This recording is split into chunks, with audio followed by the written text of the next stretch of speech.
Hello,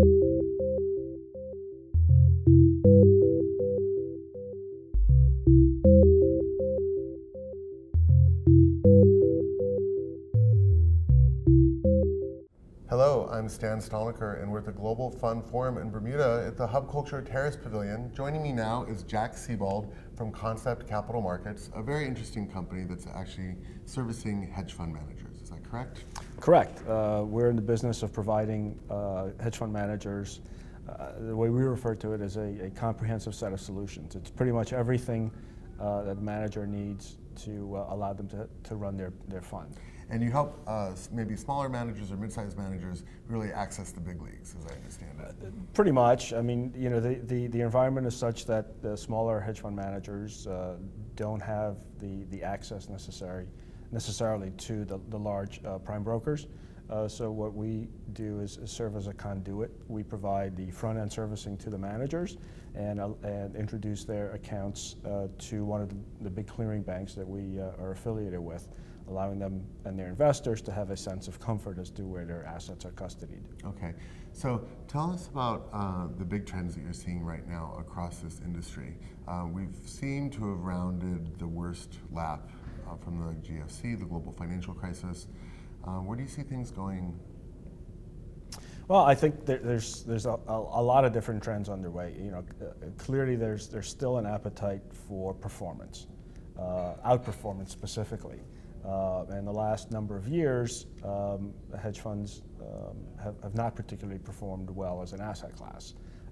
You know, the markets have gone straight up. You know, certainly by measuring whether it's the S&P or the Dow or some of the international markets. It's been a straight up march for 5 years, and hedge fund managers have not kept up. That's not necessarily a bad thing. You know, if hedge fund managers are in fact doing what they're supposed to be doing, which is running hedged portfolios, one would assume that in a straight up market, you know, they would not keep up. The real test, and whether investors will hang around long enough, is, you know, what happens with hedge fund performance, you know, when the next crack appears. And that's really when hedge fund managers are tested and whether they can perform in those types of markets. And so a lot of people think that first crack might be coming from Ms. Janet Yellen if the Fed raises interest rates, which is kind of out there, but we're never quite sure. It seems like the horizon keeps moving. When do you think that we're going to see a change in interest rates, and what impact do you think that would have on these funds? Well, we have seen a change in interest rates. The 10-year note in the U.S., you know, is currently trading at about 240, and you go back earlier in the year, and it was trading, you know, at 160 in terms of rate. That's a huge move, percentage-wise. Obviously, it's still, you know, at a very, very low absolute level, and you know, we've seen as a result of that, you know, some volatility in certain sectors in the markets. You know, the real issue, as I see it, is not so much the issue in the equity markets as much as it is an issue in the debt markets. The debt markets have really contracted in terms of liquidity. A lot of that having to do with some of the regulatory impositions on the big financial institutions, and so the real call it tricky part of the markets in the next call it 6 months, year, 2 years, when interest rates will probably continue to rise, and I underscore probably. Will be the debt markets and the treasuries in particular. Mm-hmm. So in Europe, they're finally starting to look at pumping some money into the system. How do you see?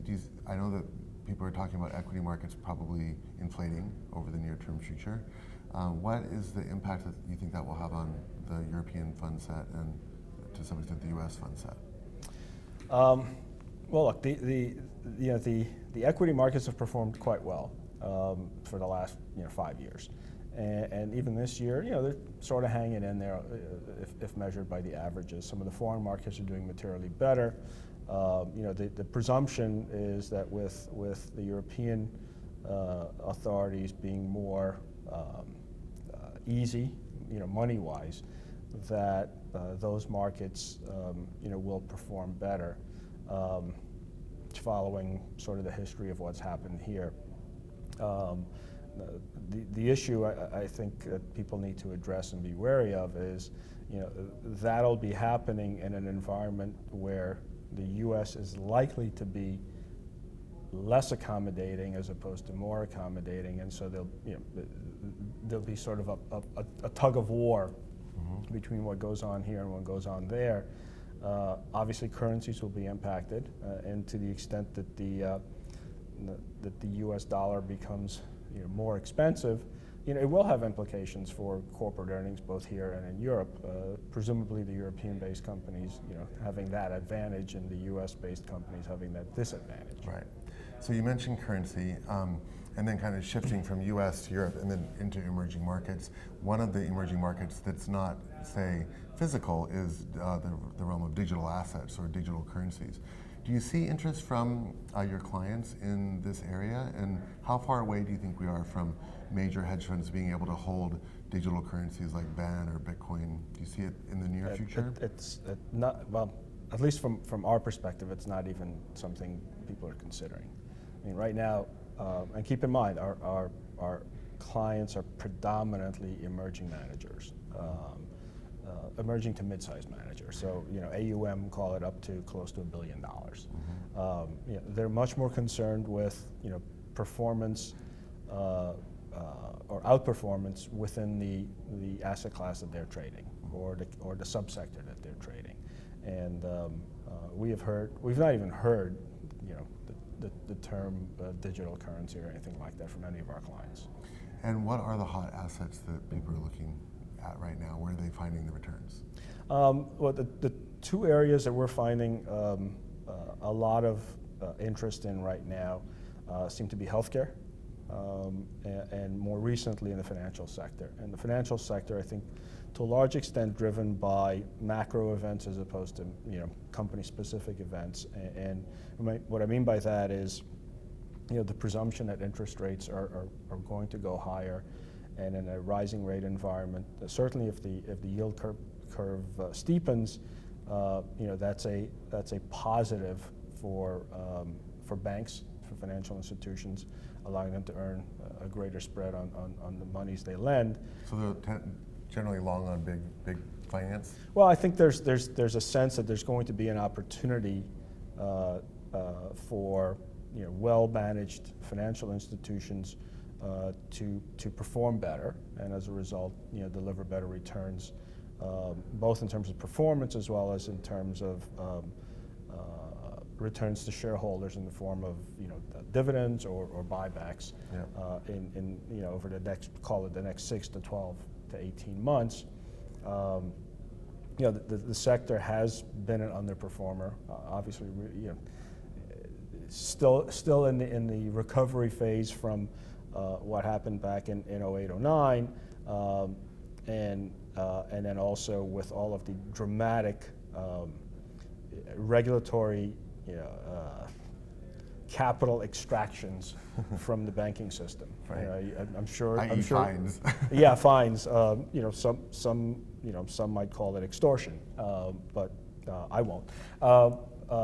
But yeah, I mean, it's just been billions and billions and billions of dollars sucked out of the system. Absolutely. That have gone to federal agencies. Right. So let's circle back to the U.S. because that's where a lot of that fine has happened. At the same time, it seems like a number of funds have focused on the assets where you are seeing capital appreciation, particularly real estate and property.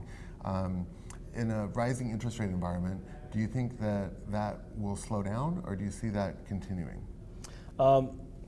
I think certain asset classes obviously are much more sensitive to interest rate moves, and real estate and real estate related investments typically are inversely related to interest rates. So if interest rates are going to go higher, I think it's probably not bad to assume that performance there is going to be more difficult. That said, in certain areas, real estate pricing has continued to firm.